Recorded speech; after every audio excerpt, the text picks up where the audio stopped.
You're listening to The Manning Report with your host, James David Manning. The news behind the headlines.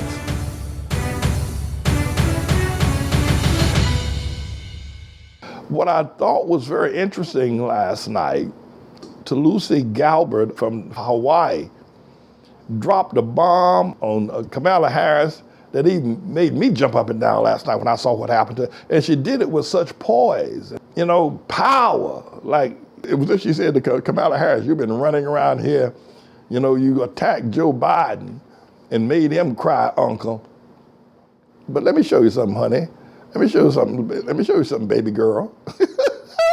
Last night, I could watch this scene forever and ever, the way Tulsi Gabbard dropped the bomb on Kamala Harris. Mr. Engineer, run clip number 1.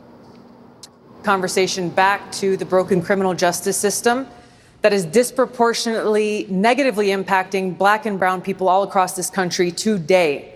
Now, Senator Harris says she's proud of her record as a prosecutor and that she'll be a prosecutor president, but I'm deeply concerned about this record. There are too many examples to cite, but she put over 1,500 people in jail for marijuana violations and then laughed about it when she was asked if she ever smoked marijuana. She blocked evidence. That's your mouth, Kamala. Freed an innocent man from death row until the courts forced her to do so. She kept people in prison beyond their sentences to use them as cheap labor for the state of California. Damn, and she Kamala. fought to keep cash bail system in place that impacts poor people in the worst kind of way. Thank you, Congresswoman. Senator Harris, your response. That was it. Ain't nowhere for her to go now. As the elected Attorney General of California, I did the work of significantly reforming the criminal justice system of a state of 40 million people, which became a national model for the work that needs to be done. And I am proud of that work. And I am proud of making a decision to not just give fancy speeches or be in a legislative body and give speeches on the floor, but actually doing the work of being in the position to use the power that I had to reform a system that is badly in need of reform. That is why we created initiatives that were about reentering former offenders and getting them counseling. It is why, and because I know that criminal justice system is so broken, that I am an advocot for what we need to do to not only decriminalize, but legalize marijuana in the United States. Here's the deal, Kamala. Here's the deal. You didn't answer the question. You didn't respond to the assault. Tulsi Gabbard said that you locked up over 15,000 or 1,500 people on marijuana charges. And then when you were asked on, what's that fellow name? He called himself the God radio broadcast. Did you smoke marijuana?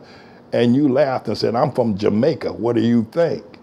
While at the same time, Kamala, you've locked up black people in California for possession of marijuana, in which you laughed with Charmaine the God about, you ain't gonna get away from that. That's gonna hang around your head, honey, until you did.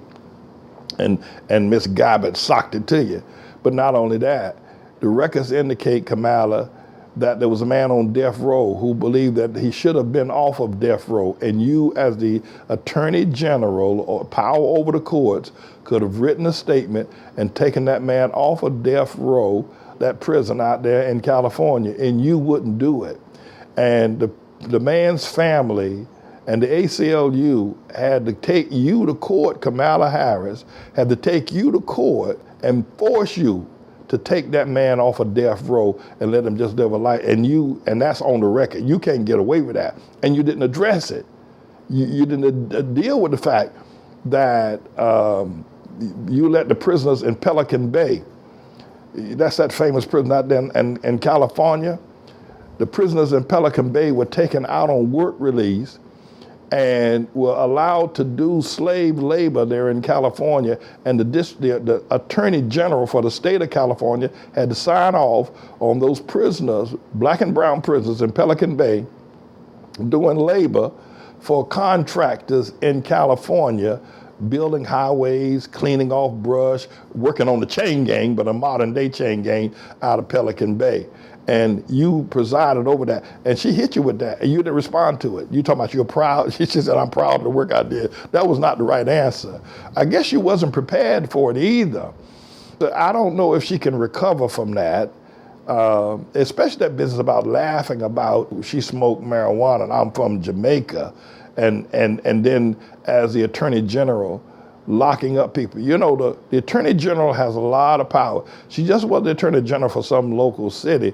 She was the Attorney General for the entire state of 49 million people in California. She had them under her power. What she said went, and what she said, if it didn't go, and she did all these things, and now she wants to be president.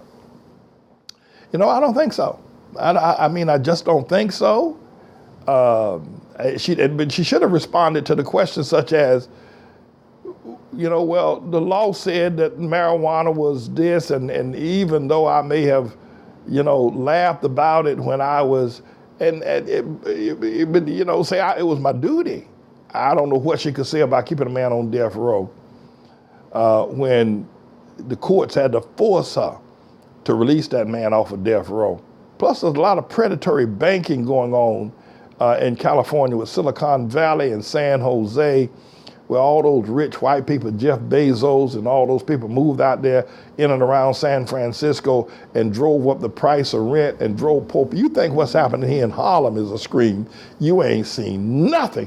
How they took over San Jose, Silicon Valley, all that rich white money coming in from Google and coming in from YouTube and Amazon, all that money out there in California drove the poor people into the streets.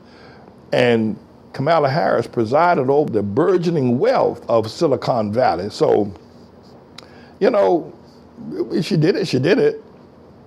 But she got taken to the cleaners last night.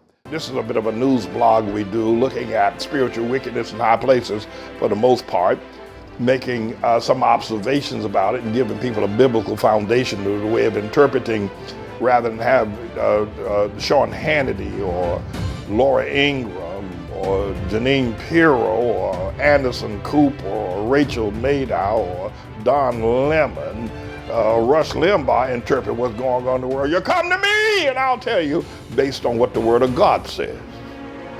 They'll just give you their worldly, sinful view.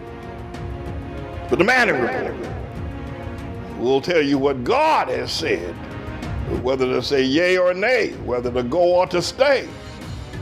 You'll be led by the word of Almighty God. Come to the Manning Report on a daily basis to interpret the spiritual wickedness in high places, because there's plenty of it that's going on.